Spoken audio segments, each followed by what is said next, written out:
Durkheim's method to understand society, what are the facts termed social, how we can differentiate sociology from other social and natural sciences. When trying to establish sociology as a new subject, the biggest objection comes from psychology and philosophy. If these two subjects discuss everything in society, then there is no need for another new subject. Durkheim opposes this and explains how the subject of sociology differs from these two. Philosophy studies society from the place of preconceived notions. It is not studying the real world in the right way by looking at the social situation. But Coate and Spencer consider this philosophical approach to be correct. Durkheim said that society needs to be studied through empirical research. So sociology is necessary to know society. As sociology has been separated from psychology, in psychology, the mental state of a person is analyzed. Understanding a person does not mean that society can be understood. When a few individuals from a society together, the society rises above the individual and a separate entity is formed. Social conditions create external coercion and it is general in the whole society. So to understand the social situation, a new subject, sociology, is needed, which will study society in a scientific way.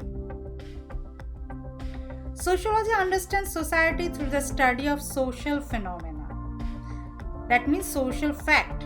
Society can never be studied with personal facts. Then we need to know which are the social facts. The whole is the more than the sum of its parts. 1 plus 1 equal to not 2, 3, 4, 5, 6, anything.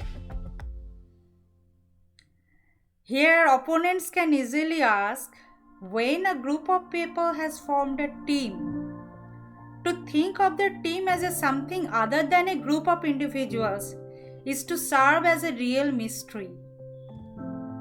He replied that when individuals from a collective, they have some peculiarities which cannot be found in individuals.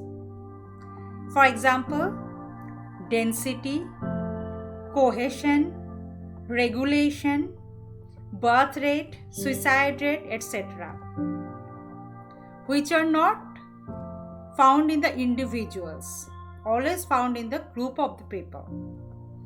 When people come together in a larger social entity, this process of unification creates a completely new phenomena that is not found in the individual elements that make up social fact.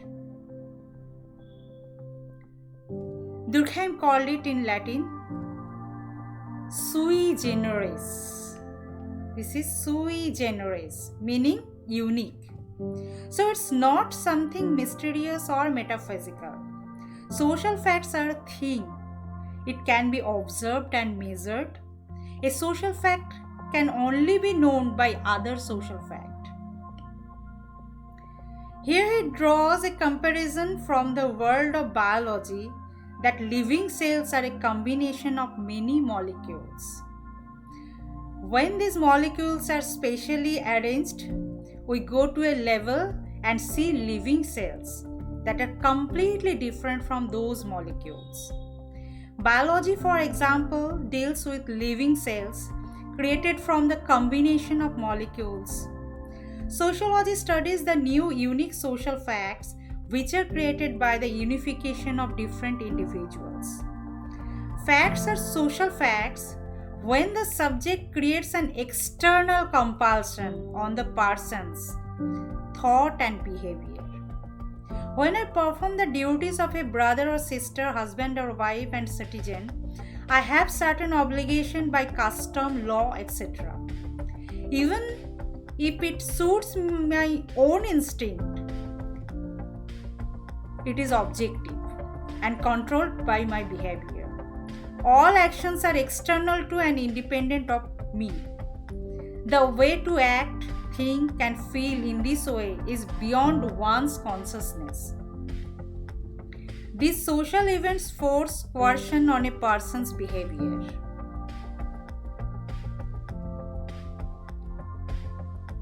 It does not feel like an obligation to do what you like.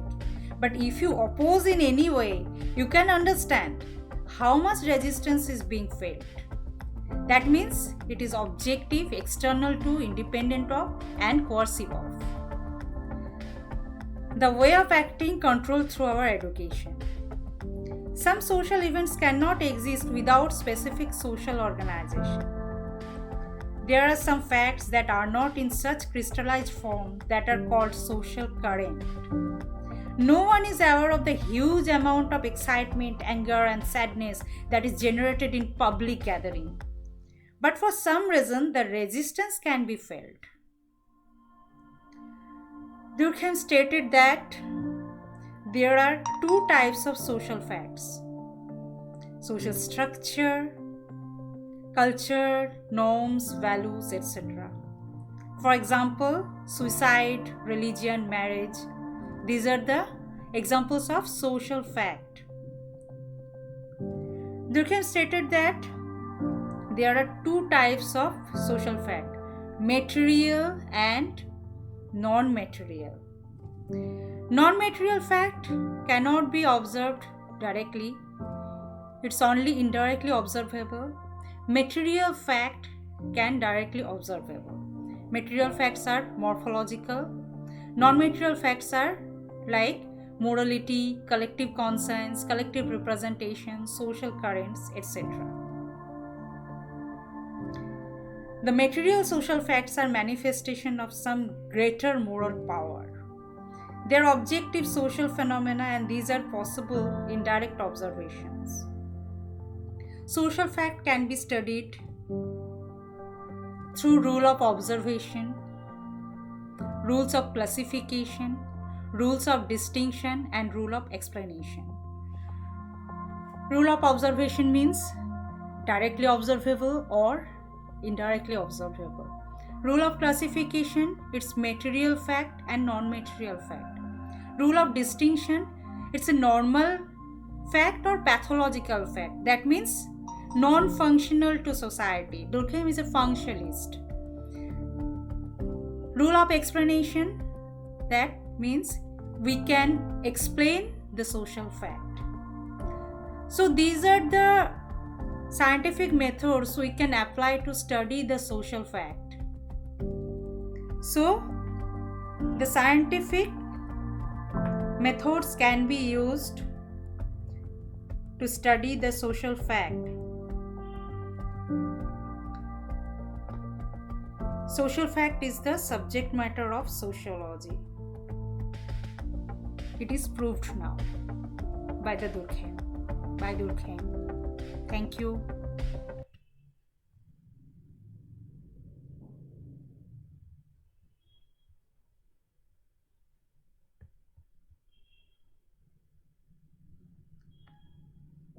Okay,